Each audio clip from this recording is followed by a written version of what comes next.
அம்மா ஒரு ஹெல்த்தி சட்னி செய்ய போகிறாங்க. என்னென்ன இன்க்ரீடியன்ஸ்லாம் வேணும்னு பார்க்கலாம். வாங்க வீடியோக்குள்ளே போகலாம். அதுக்கு தேவையான பொருள் புதினா, இது பீர்க்கங்காய் நாங்கள் பொரியலுக்கு எடுத்தது போக அந்த தோலை மட்டும் எடுத்து வச்சுருக்கேன். அதுக்கப்புறம் பிரண்டை, இதை நீங்கள் தனித்தனியாகவும் புதினாவை மட்டும் போட்டு சட்னி செஞ்சுக்கலாம். நான் எல்லாமே அளவு கம்மியாக இருக்கிறதுனால மூணையும் சேர்த்துனா ஹெல்த்தியாகவும் இருக்கும் அப்படிங்கிறதுக்காக வேண்டி சேர்த்திக்கிறோம். தேங்காய் தேவையான அளவு, இதில் ஒரு கைப்பிடி அளவு சின்ன வெங்காயம், ஒரு 5 பல் பூண்டு, 3 வரமிளகாய். உங்களோட காரத்துக்கு தகுந்த மாதிரி எடுத்துக்கோங்க. கருவேப்பிலையும் கொஞ்சம் போட்டிருக்கோம்.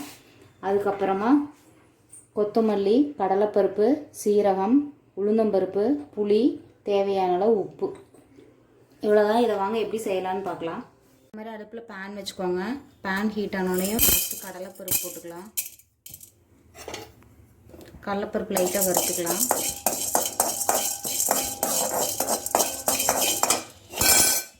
அடுத்தது அது கூட மல்லி போட்டுக்கலாம்.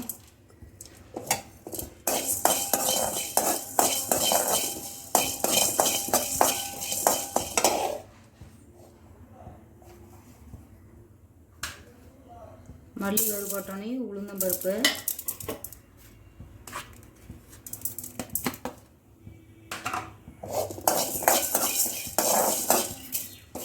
அதுக்கப்புறம் சீரகம்,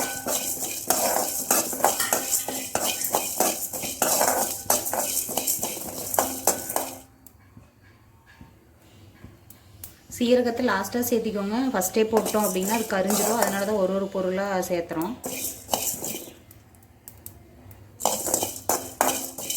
கடலப்பருப்பெல்லாம் அங்கங்கே ப்ரௌன் கலராக மாறும். இந்த மாதிரி சீரகம் வெடிக்க ஆரம்பிக்கும். இந்த ஸ்டேஜில் இதை எடுத்துடலாம். அதே பேனில் நல்லெண்ணெய் ஊற்றிக்கலாம். எண்ணெய் நல்லா ஹீட் ஆகட்டும்.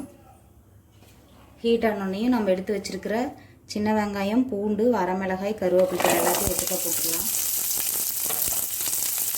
நல்லா வதங்கணும்.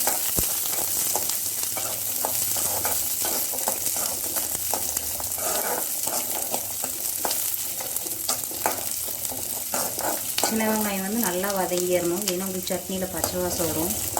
இந்த அளவுக்கு ஆனியன் நல்லா வதங்கினோன்னையும் இதை எடுத்து தனியாக எடுத்துட்டு இந்த பிரண்டை,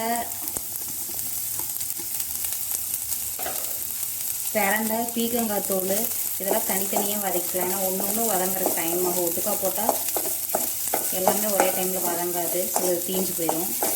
அதனால் ஃபஸ்ட்டு பிரண்டையை மட்டும் போட்டுக்கிறேன். பிரண்டையை நல்லா வதக்கிக்கலாம். பிரண்டை பார்த்திங்கன்னா அது க்ரீன் கலராக இருந்தது. இந்த மாதிரி அங்கங்கே லைட் ப்ரௌன் கலராக மாறிடும். இந்தளவுக்கு வதக்கிக்கோங்க. அடுத்தது பீக்கங்காய் தூள் போட்டுக்கோங்க. நீங்கள் வெறும் பீக்கங்காய் ஜாஸ்தியாக யூஸ் பண்ணீங்க அப்படின்னா அந்த தோலை மட்டும் கூட போட்டு சட்னி அரைச்சிங்கன்னா சூப்பராக இருக்கும். நாங்கள் இது கொஞ்சோண்டு இருந்துச்சு, அதனால் அதை போட்டிருக்கோம். இதையும் நல்லா வதக்கிக்கலாம். அளவுக்கு அந்த தோல் நல்லா வதங்கணும். எடுத்து வச்சுக்கிட்டு புதினாவை போட்டுக்கலாம். நீங்கள் இது கூட மல்லிக்கலவையும் சேர்த்துக்கிறனாலும் சேர்த்துக்கலாம், வல்லாரையும் சேர்த்துக்கலாம்.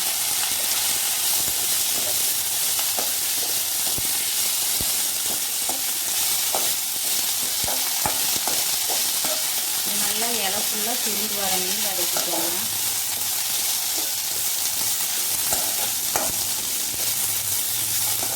பாருங்கள், உங்களுக்கு பார்க்கவே தெரியும். இலை ஃபுல்லாக நல்லா சுருண்டு வந்துடும்.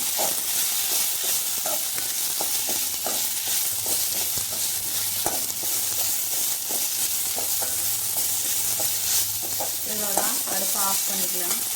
இப்போ இது கூட இந்த சட்னி தேவையான அளவு தேங்காய் சேர்த்துக்கலாம். தேங்காய் எப்பவுமே அடுப்பை ஆஃப் பண்ணிடுங்க, சிறுக்கில் போட வேண்டாம். அதுக்கப்புறம் இது எல்லாமே ஆறுட்டுன்ட்டு இப்போ ஆல்ரெடி வதக்கி வச்சுருக்க இந்த தேங்காய், புதினா எல்லாமே ஆறுனதுக்கப்புறமா இது கூட புளி, உப்பு சேர்த்து அரைச்சிட்டு உங்களுக்கு சட்னி காமிக்கிறோம். ஆறுட்டுன்னு அரைச்சி எடுத்திங்கன்னா இந்த மாதிரி தான் சட்னி ரெடியாக இருக்கும்.